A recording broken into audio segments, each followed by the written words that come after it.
हीरा ने पूछा तो दीपक ने बताया, आज सर ने कुछ कागजों पर मेरे हस्ताक्षर लिए थे। अच्छा, क्या लिखा था भैया उसमें? आपने पढ़ा था क्या? पारो के पूछने पर दीपक ने कहा, कहाँ से पढ़ता, पूरा का पूरा तो अंग्रेजी में लिखा था, पर मैंने सर से पूछा था कि इसमें लिखा क्या है, तो उन्होंने मुझे बताया कि इसमें लिखा है तुम ये नौकरी अपनी मर्जी से कर रहे हो और उस नौकरी के बदले हम तुम्हें अच्छी तनख्वाह देंगे। अच्छा भैया, कितने कागज पर हस्ताक्षर किए थे तुमने? पारो ने पूछा तो दीपक ने बताया, यही कोई 4 या 5 होंगे। पारो बोली, अरे मोरी मैया, इतनी जरा सी बात के लिए इतने सारे कागज? तभी शीला बोली, ज्यादा दिमाग न चला, साहब झूठ काहे बोलेंगे भला, जाकर अपना काम कर।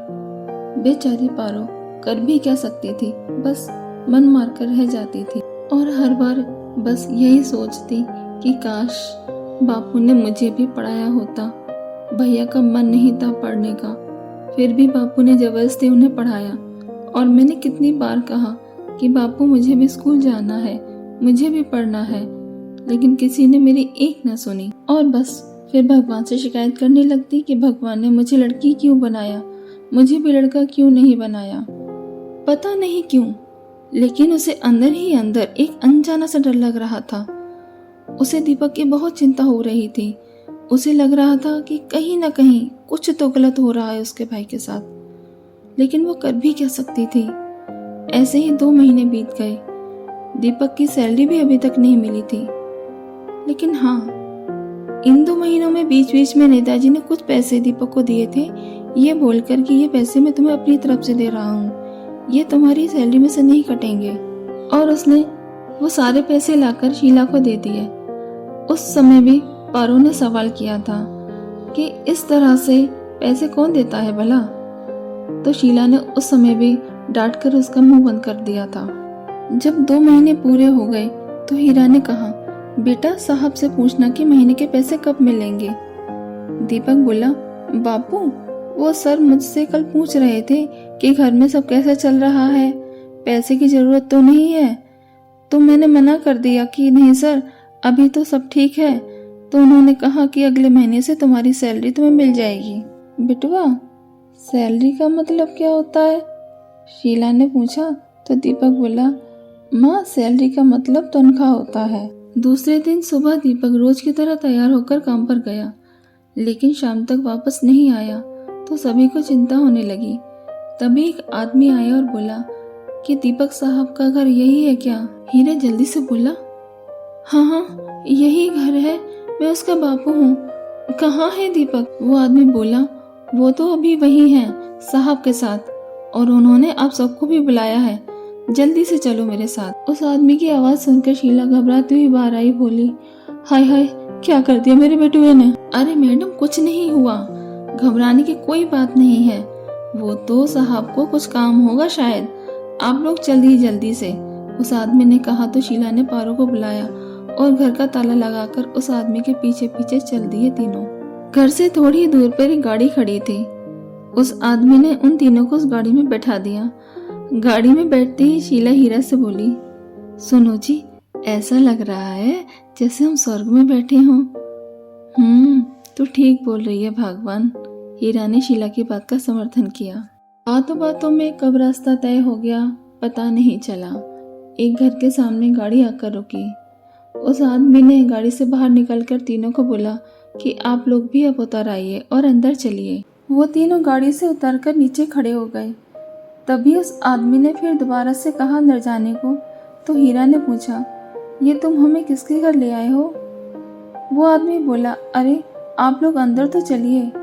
वो तीनों धीरे धीरे अंदर दाखिल हुए।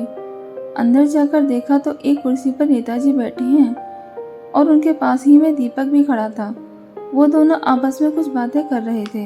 उन तीनों को अंदर आता देखकर नेताजी खड़े हो गए और बोले, आओ हीरा, आ गए तुम लोग, कैसा लगा तुम्हें तुम्हारा नया घर? तभी दीपक भी आ गया। बहुत खुश था वो, और हीरा को तो समझ ही नहीं आ रहा था कि वो क्या बोले। उसे तो बिन मांगे मोती मिल गए थे। नेताजी ने कहा, अरे दीपक, घर दिखाओ इन्हें अंदर ले जाकर, और मैं तो अभी जा रहा हूँ तुम सुबह जल्दी आ जाना। शीला के पांव तो जमीन पर ही नहीं पड़ रहे थे घर देखकर। उसने कभी सपने में भी नहीं सोचा था कि उसे भी मिल सकता है इतना बड़ा घर रहने के लिए। दीपक ने ऊपर से नीचे तक सारा घर दिखा दिया सबको। पूरा घर देखने के बाद जब सब बैठे तो हीरा बोला, हे भगवान, इतना बड़ा घर, मैं तो उसे देखने में ही थक गया और अब तो भूख भी लग रही है। दीपक बोला, बापू चिंता मत करो, खाना भी रखा है। उसने पारो से कहा, पारो जरा आ तो मेरे साथ रसोई तक। पारो दीपक के पीछे पीछे चली गई। थोड़ी सी ही देर में दोनों भाई बहन खाना लगाकर ले आए। सबने मिलकर खाना खाया। खाना खाते वक्त ही दीपक ने बताया कि सर ने मेरी सैलरी रोकी थी ना, उसी पैसे से ये मकान दिलवाया है। दीपक की बात सुनकर पारो चुप न रह सकी। वो बोली, भैया एक बात समझ में नहीं आई, सिर्फ 2-3 महीने की सैलरी में इतना बड़ा मकान कैसे मिल गया? तो दीपक बोला, अरे मकान सर के एक मिलने वाले का था, वो कहीं बाहर रहते हैं और ये मकान ऐसे ही बंद पड़ा था और उन्हें इस वक्त पैसे की बहुत ज़रूरत थी, सो उन्होंने सर को बोला कि जितने में बिके बेच दो। तो सर ने ये मकान मेरे नाम से खरीद लिया और सर ने कहा है कि हर महीने वो मेरी सैलरी से कुछ पैसे काट लिया करेंगे। ऐसे ही कुछ महीनों में उनके पैसे भी चुक जाएंगे और मकान के कागज वो हमें दे देंगे। हो गई तसल्ली? ये अभी कुछ और पूछताछ करनी बाकी है तुझे? शीला पारो पर भनभना पड़ी। बेचारी पारो अपना समूह लेकर रह गई। तभी हीरा ने शीला को डांटा, अरे भगवान, तू हर समय इसके पीछे क्यों पड़ी रहती है? कभी तो उसकी बात ध्यान से सुन लिया कर। इसने क्या गलत पूछ लिया? जो बात हमें पूछनी चाहिए थी वो उसके दिमाग में आई। आज पारो को पहली बार एहसास हुआ कि इस घर में उसकी भी कुछ अहमियत है। एक दिन पारो की नजर एक कमरे पर पड़ी। वो कमरा बाहर से बंद था पर उसकी खिड़की खुली थी। उसने खिड़की से झांककर अंदर देखा तो उसमें जमीन पर एक पुराना सा कालीन पड़ा हुआ था और 3-4 बड़े बड़े बॉक्स रखे हुए थे। शाम को जब दीपक घर आया तब उसने दीपक से चुपचाप पूछा उस कमरे के बारे में। तो दीपक बोला, अरे कुछ नहीं पारो, इन बक्सों में सर के काम की चीजें रखी हैं। भैया उनका घर तो हमारे घर से बड़ा होगा ना? हाँ बहुत बड़ा है, इस जैसे 4 मकान बन जाएंगे, दीपक बोला। पारो ने कहा, तो फिर भैया ये सामान वो अपने घर पर क्यों नहीं रखते? दीपक बोला कि सर कह रहे थे कि उनके घर पर बहुत सारे नौकर हैं और कोई न कोई उनसे मिलने भी आता रहता है, इसलिए ये यहाँ हमारे पास सुरक्षित है, समझी? अब जा जल्दी से, नहीं तो अगर माँ ने देख लिया तो फिर से तेरी शामत आ जाएगी। पारो वहाँ से चुपचाप चली तो आई पर उसके दिमाग के सवाल कहीं नहीं गए थे। वो दीपक की बताई किसी भी बात से संतुष्ट नहीं थी। दीपक के घर के पास मिस्टर बत्रा और उनकी पत्नी रहते थे। दोनों लोग पढ़े लिखे और समझदार थे। उनकी एक बेटी थी जिसकी शादी हो चुकी थी और वो अपने ससुराल में रहती थी। मिस्टर बत्रा का अक्सर किसी न किसी काम से बाहर आना जाना लगा रहता था और उनकी पत्नी घर में अकेली रह जाती थी। शीला और पारो की उनसे धीरे धीरे जान पहचान हो गई थी, तो इसलिए मिसेस बत्रा पारो को बुला लेती थी वो जब भी घर में अकेली होती थी। पारो को भी उनसे बात करके अच्छा लगता था। पारो अपनी हर अच्छी बुरी बात उनसे करती थी और वो भी उसकी हर बात ध्यान से सुनती थी, फिर उसे समझाती भी थी। मिसेस बत्रा को जब पता चला कि पारो जरा भी पढ़ी लिखी नहीं है और वो पढ़ना चाहती है, तो उन्होंने ठान लिया कि वो उसे खुद घर पर ही पढ़ाएंगी। उन्होंने शीला को अपनी बातों के जाल में ऐसा फंसाया कि वो हर रोज पारो को उनके पास भेज देती थी। इस बात का किसी को भी पता नहीं चला कि पारो मिसेस बत्रा से पढ़ने लगी है। पारो भी खूब मन लगाकर पढ़ती थी। उसके लिए तो मिसेस बत्रा अंधे की लाठी बन गई थी। एक दिन ऐसे ही बातों बातों में पारो ने मिसेस बत्रा को मकान की रजिस्ट्री के पेपर वाली सारी बातें बता दी। उन्होंने कहा कि पारो, कहीं ना कहीं कुछ तो गड़बड़ है। सबसे पहले तो अपने बाबा को बोल कि कैसे भी करके वो नेताजी से अपने मकान के पेपर निकलवाएं, फिर उसके बाद देखते हैं। मिसेस बत्रा की बात सुनकर पारो उदास हो गई। उसने बताया, घर में कोई भी मेरी बात नहीं सुनता और खासकर माँ तो मुझे बोलने ही नहीं देती। अब आप ही को कुछ करना पड़ेगा। ठीक है, तेरे लिए एक नाटक और सही, मिसेस बत्रा ने लंबी सांस लेते हुए कहा और दोनों मुस्कुरा दी। दूसरे दिन मिसेस बत्रा शीला के पास आई और बहुत ज़्यादा उदास होकर बैठ गई।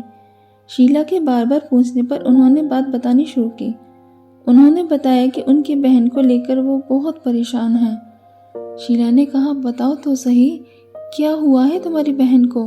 मिसेस बत्रा ने कहा, अरे क्या बताऊं शीला जी, आजकल का ज़माना ही बहुत ख़राब है। मेरी बहन का एक ही बेटा है। जब तक उसकी शादी नहीं हुई थी तब तक श्रवण कुमार की तरह सेवा करता था अपने माँ बाप की, पर शादी के बाद पता नहीं उसे क्या हो गया, उसने अपने माँ बाप को घर से निकाल दिया। बेचारे दोनों लोग वृद्धाश्रम में रह रहे हैं। अरे ऐसे कैसे निकाल दिया? मकान क्या उनके बाप का था? शीला ने बिना कुछ सोचे समझे बोला। अरे बाप का ही तो नहीं रहा था, तभी तो निकाल दिया, मिसेस बत्रा ने जबरदस्त अभिनय करते हुए कहा। मतलब? शीला ने अपना सर खुजलाते हुए पूछा। मतलब जब उसकी शादी नहीं हुई थी और वो श्रवण कुमार जैसा था, तब एक बार उसके जन्मदिन पर मेरी बहन और उसके पति ने मकान उसके नाम कर दिया था। अच्छा, एक बात पूछूं शीला जी, बुरा मत मानना, आपका मकान किसके नाम है? अगर आपका मकान भी आपके बेटे के नाम है तो ठीक है शीला जी, अब मैं चलती हूँ। मिसेस बत्रा तो चली गई, पर वो जाते जाते शीला के दिल में तो शब्द का डर छोड़ गई। अब तो शीला को कुछ भी अच्छा नहीं लग रहा था। वो हर वक्त यही सोचती कि अगर मेरा बचवा भी शादी के बाद बदल गया तो कहीं हमारी हालत भी मिसेस बत्रा की बहन जैसी ना हो जाए। नहीं नहीं, मैं ऐसा कुछ भी नहीं होने दूंगी। मैं उनकी बहन की जैसे पागल नहीं हूँ। मैं कुछ भी करके मकान अपने नाम करवा कर ही दम लूंगी। इसी उधेड़ बुन में शीला के 3-4 दिन निकल गए थे, पर अब तो उसने अपनी कमर कस ली थी।